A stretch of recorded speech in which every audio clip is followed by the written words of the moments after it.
Merci beaucoup. Le 8 mars 2015, la communauté internationale a décidé, avec la Sierra Leone et le Libéria, a décidé d'accompagner ces victimes de Ebola et essayer d'avoir un plan de relance pour ces victimes et avoir des activités accompagnées que ces femmes exercent sur le terrain ou que ces femmes ont perdu sur le terrain, parce que la maladie quand même n'a pas été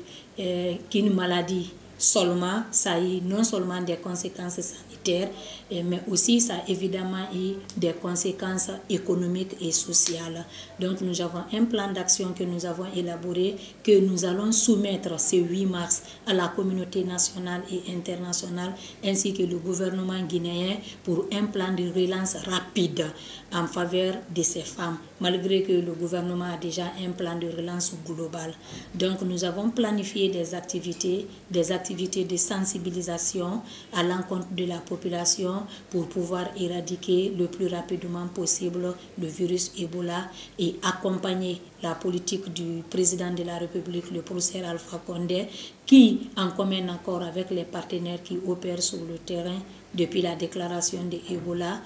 qui ont décidé de déclarer 60 jours zéro Ebola. Donc ces 60 jours zéro Ebola, nous les femmes de Guinée constituant 52% de la population, nous avons décidé d'accompagner le gouvernement. C'est pourquoi nous avons eu des plans d'action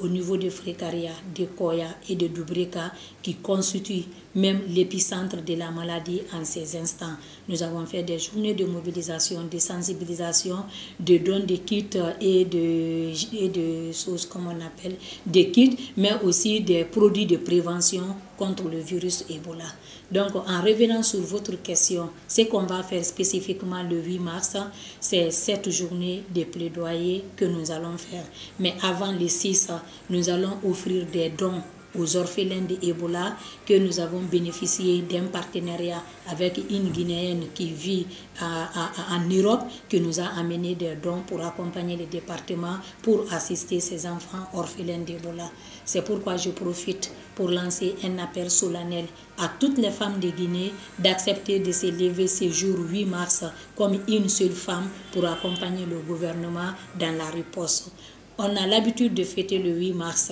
en faisant du koulouni, comme on a l'habitude de dire dans notre langue, mais cette année, c'est une autre forme de koulouni qui sera dédiée uniquement à la riposte au virus Ebola. C'est pourquoi on n'a pas initié d'uniforme, parce qu'on sait que la situation économique est dramatique dans le pays, et en se mettant dans une tenue uniforme, on donne l'intention, comme si on ne vient pas pour présenter notre tristesse, on vient présenter une joie, alors que nous sommes stigmatisés avec Ebola et nous venons pour vaincre Ebola. On a décidé que tout le monde se mette en tenue blanche et venir mobiliser au palais du peuple pour dire non à Ebola et pour dire oui à la politique du professeur Alpha Condé. Merci beaucoup, madame. Merci.